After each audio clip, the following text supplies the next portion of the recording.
بسم اللہ الرحمن الرحیم۔ جہاں تک اس سوال کا تعلق ہے کہ کیا گناہ انسان خود کرتا ہے، اپنی مرضی سے کرتا ہے، یا گناہ کرنے میں کیا اللہ تعالیٰ کی کوئی حکمت یا اللہ تعالیٰ کی مرضی شامل ہوتی ہے، اس کو سمجھنے کے لیے تھوڑی سی تفصیل کی ضرورت ہے۔ پہلی بات تو یہ ہے کہ گناہ انسان اپنی مرضی سے کرتا ہے، اس میں اللہ رب العزت کی کوئی مرضی شامل نہیں ہوتی۔ یہ غلط اصطلاح ہے اور لوگوں کے ذہنوں میں یہ غلط سوال ہے، یعنی یہ سوچ بھی ٹھیک نہیں ہے۔ اللہ تعالیٰ نے چونکہ وضاحت کر دی اور فرمایا کل مولود یولد علی الفطرہ، یعنی ہر شخص جو ہے، ہر بچہ جو ہے جو پیدا ہوتا ہے اپنے ماں باپ کے گھر، وہ فطرت سلیم یعنی اچھی فطرت پر پیدا کیا جاتا ہے۔ اب اس کے ماں باپ اسے یہودی بنا لیں، نصرانی بنا لیں یا عیسائی بنا لیں، یہ ان کی مرضی ہے۔ اور اکثر ہوتا ہے کہ بچے جس گھر میں پیدا ہوتے ہیں اسی مذہب اور اسی فرقے سے تعلق رکھتے ہیں۔ تو اس کا مطلب یہ ہوا کہ انسان جو ہے اللہ تعالیٰ نے جب پیدا کیا تو اسے فطرت سلیم پر پیدا کیا۔ اب آگے اس کو ہم نے تبدیل کیا ہے، ماحول کے مطابق تبدیل کیا ہے یا اپنے مذہب کے مطابق جو تبدیلی اس میں لے کے ہیں، اس میں ہماری اپنی کوشش اور کاوش شامل ہے۔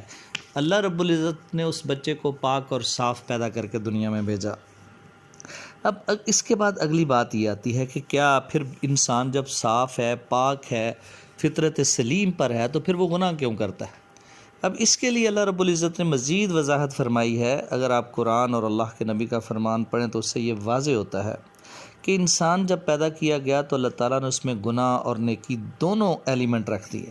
کس لیے رکھ دیے؟ تاکہ اس کی آزمائش کی جا سکے، اور قرآن میں بھی اس کی وضاحت موجود ہے۔ اگر ہم دیکھیں تو ہمیں پتہ چلتا ہے، آلموسٹ اگر آپ دیکھیں تو سورۃ انبیاء کے اندر اس کا تذکرہ ہے، اور سورۃ انبیاء کے اندر اللہ رب العزت واضح کہہ رہے ہیں، یہ غالباً پارہ 17 ہے، اس میں اللہ تعالیٰ نے فرمایا ہے وَنَبْلُكُمْ بِالشَّرِّ وَالْخَيْرِ فِتْنَةً وَإِلَيْنَا تُرْجَعُونَ، یعنی انسان کو اللہ تعالیٰ نے خیر اور شر دونوں کے ساتھ پیدا کیا ہے تاکہ اس کی آزمائش کر سکے۔ اب یہ ٹرائل یا آزمائش جو ہے، اس کا وجود اور اس کی حقیقت ہمیں حضرت آدم علیہ السلام کی پیدائش کے وقت سے ملتی ہے۔ اللہ رب العزت نے جب بنا لیا اور کہا میرے آدم سن لیں وَلَا تَقْرَبَا هَٰذِهِ الشَّجَرَةَ فَتَكُونَ مِنَ الظَّالِمِينَ، میرے آدم اس درخت کے قریب نہیں جانا، اگر اس درخت کے قریب جاؤ گے، اسے چھوؤ گے، اس کا پھل کھاؤ گے تو کیا ہوگا؟ لَنَكُونَنَّ مِنَ الْخَاسِرِينَ، تم نقصان پانے والے اور گھاٹا پانے والوں میں سے ہو جاؤ گے۔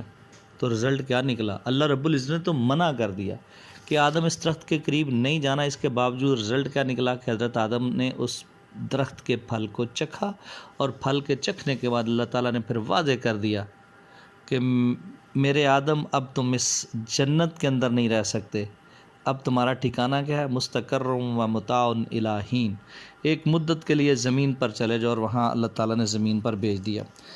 اگر یہاں پہ دیکھیں تو اللہ رب العزت کا تو واضح حکم ہے میرے آدم اس پھل کو نہیں چکھنا، آپ نے پھر چکھ لیا۔ اس کا مطلب انسان کے اندر اللہ رب العزت نے وہ ایلیمنٹ رکھا ہے جو وہ اپنی مرضی کر لیتا ہے، کچھ اختیار اپنا استعمال کرتا ہے، جتنا اختیار اللہ تعالیٰ نے اس کو دیا ہے۔ اور یہ اختیار کہاں سے آتا ہے؟ یہ نیت کہاں سے بنتی ہے؟ اب تھوڑا سا اس کے اوپر غور کرتے ہیں۔ سب سے پہلی بات ہے نیت آتی کہاں سے؟ یہ میں نے پھل چکھنا ہے، میں چکھ لیتا ہوں، کیوں چکھ لیتا ہوں؟ یہ نیت کیوں کر لی؟ اس کے لیے ضروری ہے سمجھیں کہ عقل کیا ہوتی ہے۔ عقل اللہ رب العزت عطا کرتے ہیں، یہ انسان کے اندر یہ شعور کا مادہ جو اللہ تعالیٰ نے رکھا ہے۔ اب عقل کا استعمال کیسے کرنا ہے؟ اب ڈیپینڈ کر رہا ہے کہ انسان اپنی عقل جو ہے وہ کہاں سے نالج لیتا ہے اور اس کے اوپر فیصلے کیسے کرتا ہے۔ سب سے پہلی بات، کیا وہ اللہ کے قریب ہے انسان یا وہ شیطان کے قریب ہے؟ اللہ کے احکام اور اللہ رب العزت کا جو ریویلڈ نالج ہے ہمارے تک، جو قرآن وحی کے ذریعے پہنچا، اللہ نے ہمیں بہت سارے حقائق ایسے بتائے جس کو انسان کو پتہ ہی نہیں تھا، انسان سوچ نہیں سکتا۔ آج انسان کہہ رہا ہے کہ 7 زمینیں اور 7 آسمان ہیں، اللہ تعالیٰ نے یہ پہلے واضح کر دیا، 7 سماوات والارض۔ اور ابھی بھی بگ بینگ تھیوری اور باقی تھیوریز کو بھی دیکھیں تو بہت سارا علم ہمیں نہیں ہے۔ اللہ تعالیٰ نے وَسَارِعُوا إِلَىٰ مَغْفِرَةٍ مِّن رَبِّكُمْ وَسَارِعُوا إِلَى الْجَنَّةِ أَرْضُهَا السَّمَاوَاتُ وَالْأَرْضُ، وہ لوگوں واپس لوٹو اپنے مالک کی طرف، اپنے رب کی طرف، اور مغفرت کی طرف آؤ۔ اس جنت کی طرف لوٹو جس کا عرض زمینوں اور آسمانوں سے بڑا ہے۔ اب ہماری عقل تو یہی کہتی ہے کہ یہ زمین اتنی بڑی، آسمان اتنا بڑا، اس کے بعد کیا ہوگا؟ اللہ نے کہا ارضہ السماوات والارض، اس جنت کی طرف لوٹو جس کا عرض زمین اور آسمان سے بڑا۔ اب غور کیجئے، اس کی ایک اور دلیل ہے۔ ہماری عقل تو یہاں بے بس ہو جاتی ہے، اس کا مطلب ہماری عقل جو ہے اس علم کے تابع ہے جو علم اللہ رب العزت نے عطا کیا۔ آیت الکرسی ہر ایک کو آتی ہے، اس پہ ذرا غور کریں۔ وسع کرسی السماوات والارض، وسع کرسی السماوات والارض، اللہ کی کرسی زمین اور آسمان سے بڑی ہے۔ انسان عقل میں سوچے کہاں زمین کہاں آسمان، اور پھر اس سے بڑی اللہ کی کرسی ہے، وہ رکھی کہاں پہ ہے؟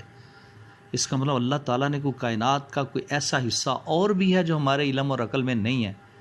پتہ نہیں اللہ نے اس کو کہاں کرسی کو رکھا ہے۔ وہ جنت کتنی بڑی ہے جس کی طرف اللہ نے کہا جس کا عرض السماوات والارض، جس کا عرض زمینوں اور آسمانوں سے بڑا ہے۔ اس بات سے یہ واضح ہو جاتا ہے کہ ہمارا جو عقل ہے وہ مرہون منت ہے اس نالج کے، جو نالج اللہ تعالیٰ کی طرف سے عطا کردہ ہے، اس سے استدلال کیا جاتا ہے۔ اگر ہم اس سے استدلال نہیں کرتے تو ہم اپنی مرضی میں کچھ بھی سوچ سکتے ہیں، اور کچھ سوچ کر ہم اندھیروں میں جا سکتے ہیں۔ مثلا دوسرا بندہ جو ہے وہ ماحول اور مشاہدات سے اخذ کرتا ہے بہت ساری چیزیں۔ اسی طرح اب اخذ کرنے کا یہ جو عمل ہے یہ انسان کا غلط بھی ہو سکتا ہے جب وہ اخذ اپنی مرضی سے کرتا ہے۔ مثلا ہم سڑکوں پہ جاتے ہیں تو دیکھیں کلی داخلی انعکاس، جسے ٹوٹل ریفلیکشن پڑھتے تھے ایف ایس سی میں۔ اب اگر آپ غور کریں تو وہ زمین پہ یوں لگ رہا ہوتا ہے جیسے پانی سے بھری ہوئی ہے پوری سڑک، لیکن اس کے بعد کیا ہوتا ہے جیسے گاڑی ڈرائیو کر کے آپ آگے جاتے ہو پانی ختم ہو جاتا ہے۔ آپ کی عقل یہ کہہ رہی تھی کہ یہاں پانی ہے، لیکن اللہ رب العزت کا نظام دیکھیں، وہ جیسے آگے جاتے ہو پانی ختم ہو جاتا ہے۔ لہذا آپ کی عقل جو ہے وہ نالج نہیں رکھتی جو نالج اللہ رب العزت عطا کرتا ہے، جو ہماری عقلوں سے بہت آگے ہے۔ لہذا ہم جو بھی ایکسٹریکٹ کرتے ہیں نا، جو بھی اخذ کرتے ہیں، اس نالج کی بنیاد پر اخذ کرتے ہیں جو نالج اللہ رب العزت کے ہاں سب سے زیادہ اعلیٰ فام موجود ہے، اور جو وہ اللہ تعالیٰ عطا کرتا ہے، جو اپنے نبیوں کے ذریعے ہمیں بتاتا ہے، پھر وہ عقل سب سے بڑی ہو جاتی ہے اس شخص کی اس نالج کی بنیاد پر۔ تو یہ بات یہاں سے واضح ہو گئی۔ اس کے بعد نیت اور عقل کا کیا تعلق ہے آپس میں؟ عقل سے نیت کی جاتی ہے، اگر عقل نہیں ہے تو نیت کیا کرنی ہے آپ نے؟ مثلا بے عقل آدمی اور بے وقوف آدمی جس کا دماغ ٹھیک نہیں ہے، وہ مٹی کھا رہا ہے، وہ گلے سڑے پھل کھا رہا ہے، اب اس بندے کو آپ کیا کہو گے؟ وہ کیا نیت کرتا ہے؟ اس کو جو ہاتھ میں آتی ہے چیز کھا لیتا ہے، اس کی نیت کوئی نہیں ہے۔ دوسری طرف ہے نیت، تو بیسیکلی ارادے کا نام ہے۔ اذان کی آواز آتی ہے، پھر آپ نیت کرتے ہو چلیں یار نماز پڑھ لیتے ہیں، اٹھے میں نماز پڑھتا ہوں، اپنے آپ کو کہتے ہو۔ اب آپ اپنا ارادہ کر رہے ہو نماز پڑھنے کا۔ اب کس بات پر ارادہ کر رہے ہو؟ اذان پر۔ اذان کیوں ہے؟ اللہ کے نبی نے فرمایا اذان ہوئی نماز کے لیے ہوئی، لہذا آپ نے اپنی نیت اس علم اور عقل کی بنیاد پر کر رہے ہو جو تمہیں عطا ہے۔ اگر آپ یہاں سے اپنی مرضی بیٹھے رہو، ایک کافر ہے وہ اذان سن کے نہیں اٹھتا، وہ کہتا ہے ضرورت ہی نہیں ہے، مجھے پڑھنے کی کیا ضرورت ہے، کیونکہ میرا علم تو اس طرح کا، میرا علم کہاں سے ایکسٹریکٹ کیا گیا؟ وہ کہتا ہے میں نے بائبل سے لیا، وہ کہتا ہے میں نے فلان سے لیا، وہ کہتا ہے میں نے فلان سے لیا۔ اب اس کا مطلب ہوا کہ وہ اپنی اپنی نیت کریں گے، وہ اپنے اپنے ارادے مختلف کہ میں بیٹھا ہوں، میں شراب پی رہا ہوں، میں بیٹھا ہوں، میں کھانا کھا رہا ہوں، میں بیٹھا ہوں، میں گانے سن رہا ہوں، میں بیٹھا ہوں پڑھ رہا ہوں، میں نے تو نہیں اٹھنا، اذان ہوئی تو وٹ دین۔ اب انسان یہ نیت کرتا ہے اس بنیاد پر کہ جو پہلے اس کو علم عطا کیا جاتا ہے اور جو عقل اور شعور دی جاتی ہے، پھر اس کی بنیاد پر وہ فیصلے کرتا ہے۔ اب آ جاتے ہیں، آگے چلتے ہیں۔ جب ہم نے اب نیت اس علم کی بنیاد پر کی جاتی ہے جو علم اللہ تعالیٰ ہمیں عطا کرتا ہے۔ میں اس کی مثال ایک دیتا ہوں۔ آپ کے سامنے آم اور انگور پڑے ہوئے ایک پلیٹ میں، کون سا پہلے کھائیں گے؟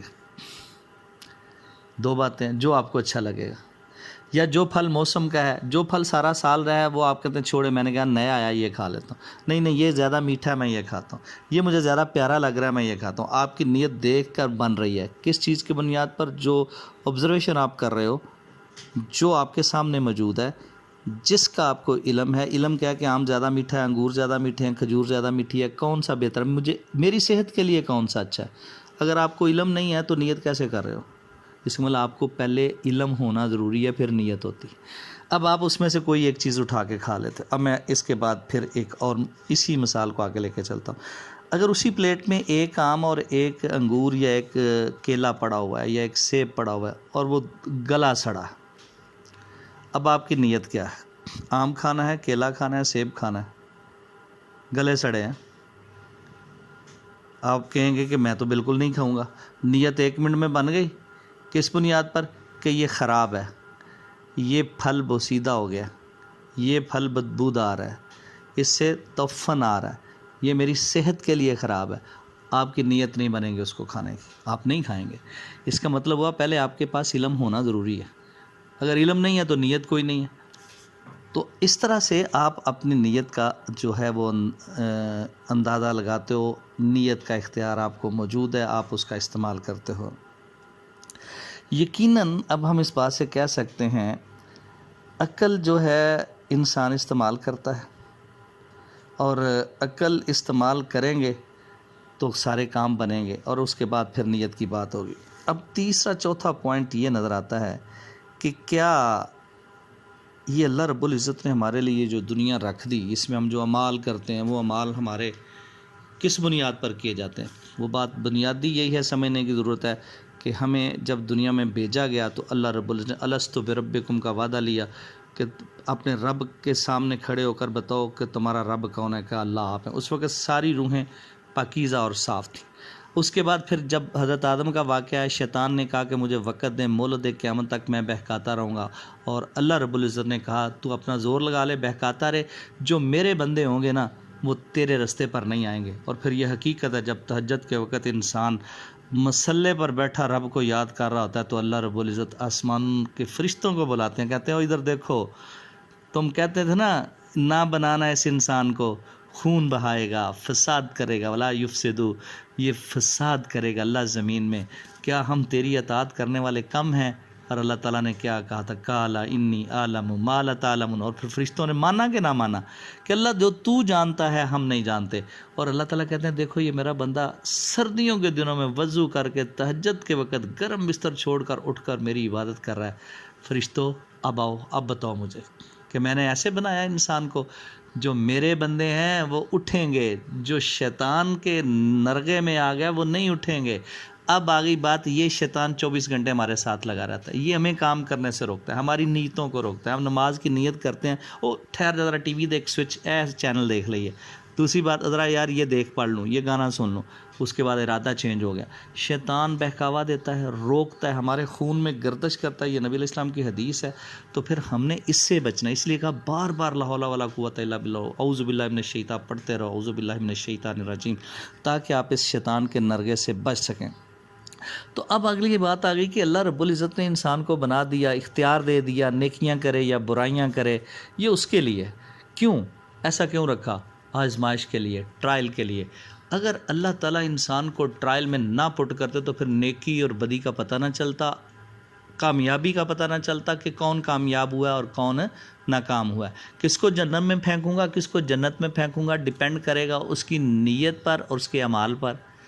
اب اللہ تعالیٰ نے یہاں تک واضح کر دیا قرآن میں، ہین الباساء والضراء والزلزل حتی یقول الرسول، اللہ تعالیٰ کہتے ہیں کیا تمہیں جنت میں ایسے ہی داخل کر دیا جائے گا بغیر آزمائش کے؟ تم سمجھتے ہو تمہیں جنت میں داخل کر دوں گا؟ ہین الباساء والضراء، اور تم سے پہلے لوگوں کو اتنی سختیاں آئیں، اتنی مصیبتیں جھیلیں، وزلزلوا، یہاں تک کہ زلزلے اور بوچال آئے، میں نے ان کو ہلاک کر رکھ دیا، حتیٰ کہ میرے نبی پکار اٹھے متی نصر اللہ، اللہ تیری مدد کب آئے گی؟ اور پھر اللہ نے کہا ہاں میری مدد قریب ہے۔ اس کا مطلب کیا ہوا کہ اللہ نے اپنے نبیوں کے لیے بھی آزمائش رکھی، کہا میں ایسے جنت نہیں دوں گا، میرے ابراہیم ذبح کرنا ذرا بیٹے کو، پھر جنت دوں گا۔ پھر حضرت نوح کا واقعہ دیکھ لیں، باقی تمام پیغمبروں کو دیکھ لیں، اللہ تعالیٰ نے آزمائش میں پٹ کیا، اور آزمائش میں پٹ کرنے کے بعد پھر جنت کی بشارتیں دیں۔ یعنی اللہ تعالیٰ دیکھتے ہیں کہ ایک بندے کا دل خالص میرے لیے ہے کہ نہیں۔ وہ خالص کب ہوگا؟ جب وہ شیطان سے بچنے کا ارادہ نیت کرے گا۔ جب نیت کرے گا اللہ اسے نیکی کی طرف لے آئیں گے۔ اور اس طرح سے یہ پتہ چلتا ہے کہ یہ بات بڑی واضح ہے کہ انسان کو آزمائش کے بغیر جنت نہیں ملنی، اور اگر آزمائش کے بغیر جنت نہیں ملنی تو انسان کی فطرت میں گناہ اور نیکی دونوں رکھ دیے۔ اب اس کے اوپر غلبہ پانا اس کا کام ہے۔ اگر وہ غلبہ پا گیا گناہوں پر، بدیوں پر، شیطانی عملوں پر، تو وہ جنت کی طرف چل پڑے گا، اللہ اس کا رستہ آسان کر دے گا۔ اگر وہ نہیں کرے گا تو پھر وہ ظاہر ہے ویری سمپل کہ اگر وہ شیطان کے ساتھ رہا، اس کی باتیں مانتا رہا تو کیا رزلٹ آئے گا؟ وہ جہنم کا ایندھن بن جائے گا۔ اس لیے ضروری ہے اس بات کو سمجھنا اور اللہ سے دعا کرتے رہنا چاہیے کہ اللہ تعالی ہمیں بچا شیطانی اعمال سے، شیطان کے نرغے سے، شیطان کے ٹرک سے۔ وہ ہمیں ہر لمحے روکتا ہے۔ ہماری فطرت کے اندر گناہ بھی موجود ہے، ہماری فطرت کے اندر نیکی بھی موجود ہے۔ اللہ نے ہمیں کھلا چھوڑ دیا، اختیار دے دیا کہ تم دین کی طرف آؤ یا برائی کی طرف جاؤ، نماز کی طرف آؤ یا سنمے کی طرف جاؤ، تم لوگوں نے روزہ رکھنا ہے یا روزہ چھوڑنا ہے، یہ تمہارے اوپر ڈیپینڈ کرتا ہے۔ یہ ہماری آزمائش کے لیے اللہ نے ہمیں دونوں راستے دکھا دیے۔ اب نیکی کی طرف چلنا ہے یا برائی کی طرف چلنا ہے، اپنے نفس پر قابو پانا ہے یا نہیں کرنا، یہ ہمارے اختیار میں اللہ نے دیا ہے۔ اگر اختیار اس کا نہ دیا ہوتا تو پھر گناہ کرنے والے کو کبھی سزا نہ ہوتی۔ اللہ عذاب نار، عذاب جہنم، وہ کانا غراما، اتنے سخت الفاظ اللہ کبھی استعمال نہ کرتے، اس لیے کہ اللہ تعالیٰ نے آزمائش میں ڈالنا تھا۔ کہا تمہیں میں اتنا اختیار دیتا ہوں کہ تم نیکی کرو نہ کرو، تمہاری مرضی ہے۔ جو اس پہ عمل کر لے گا، جو میرے سے ڈر جائے گا، شیطان کے نرغے میں نہیں آئے گا، میں اس کے لیے رستے کھلے، اور جنت وہ جس میں نہریں بہتی ہوں گی، ہمیشہ ہمیشہ رہے گی۔ تو یہ ساری چیزیں اس بات کی وضاحت کرتی ہیں کہ ہماری نیت ہمارے علم پر ہوتی ہے، اور عقل فیصلہ جو کرتی ہے اس کو ہم نے دیکھنا ہے کہ کون سا رستہ ہم اختیار کریں۔ یہ ایسے نہیں کہ دل میں نیت اٹھی ہے تو میں کر لوں، نہیں نیت اٹھی تو نہ میں کروں۔ So it mean you need first of all you need to go back to learn a knowledge. اس لیے کہا بلغوا انی ولو آیا، تمہیں ایک آیت آتی ہے دوسرے تک پہنچاؤ، علم آگے پہنچاؤ، علم کو روکو نہ، علم بھی حاصل کرو۔ وہ تمہیں علم حاصل کرو خواہ چین جانا پڑے، علم حاصل کرو مہد سے لحد تک۔ علم مومن کی معراج ہے۔ طلب العلم فریضہ علی کل مسلم و مسلمہ، سب مرد مسلمان عورتوں پر جو ہے وہ علم حاصل کرنا فرض ہے۔ ایک عالم کو پورے عالم پر ایسے فوقیت حاصل ہے جیسے ستاروں پر چاند کو فوقیت حاصل ہے۔ یہ کیوں کہا تھا؟ یہ علم لینا ہے، اگر نہیں لینا تو ویسے بیٹھے بیٹھے شیطان آپ کے دلوں میں 100 وسوسے ڈالے گا۔ پیدا کیوں کیا گیا؟ گناہ میرے سے ہو جاتا ہے، میں کیا کروں؟ نہیں، اب تم نے روکنا ہے۔ اگر روکو گے نہیں، اپنی نیت کو بناؤ گے نہیں، شیطان کے خلاف لڑنے کی کوشش نہیں کرو گے تو تمہارے شیطانی راستے کھل جائیں گے، اور پھر انسان گمراہی کے راستے میں چلا جاتا ہے۔ نیت کریں شیطان سے لڑنا ہے، اور کئی قرآن کی آیات واضح کرتی ہیں کہ جس وقت انسان اللہ کی طرف آتا ہے، اور میں تمہیں اللہ سے دور ہونے کی سزا دیتا ہوں، یعنی تم جب گناہوں میں بڑھ جاتے ہو تو تمہیں کئی مشکلات اور مصیبتوں میں ڈال دیتا ہوں۔ اور ایک بہت بڑی واضح آیت ہے، یقین کریں یہ سننے کے بعد میرا خیال ہے کہ کسی مزید وضاحت کی ضرورت نہیں رہے گی۔ ہم کہتے ہیں وہ میرا کاروبار تباہ ہو گیا، میرا یہ کام خراب ہو گیا، میرے گھر میں حالات اچھے نہیں ہیں۔ وجہ کیا ہے؟ وجہ یہ ہے کہ ہم اللہ سے دور ہو گئے۔ جب انسان اللہ سے دور ہوتا ہے تو اللہ کہتے ہیں میں اس کی معیشت تنگ کر دیتا ہوں۔ اب یہ معیشت تنگ کرنے کا کیا معاملہ ہے؟ جو لوگ من اعرض عن ذکری فإن له معیشتا ضنکا، جو لوگ اللہ کے ذکر سے دور ہو جاتے ہیں، جو اللہ کے احکامات پر نہیں چلتے، جو اللہ کے نبی کے بتائے ہوئے طریقوں پر نہیں چلتے، اور وہ کیا کرتے ہیں؟ اللہ کا ذکر نہیں کرتے، نماز نہیں پڑھتے، نیکی کی تبلیغ نہیں کرتے، نیکی کی دعوت نہیں دیتے، وہ اللہ سے دور ہوتے جاتے ہیں۔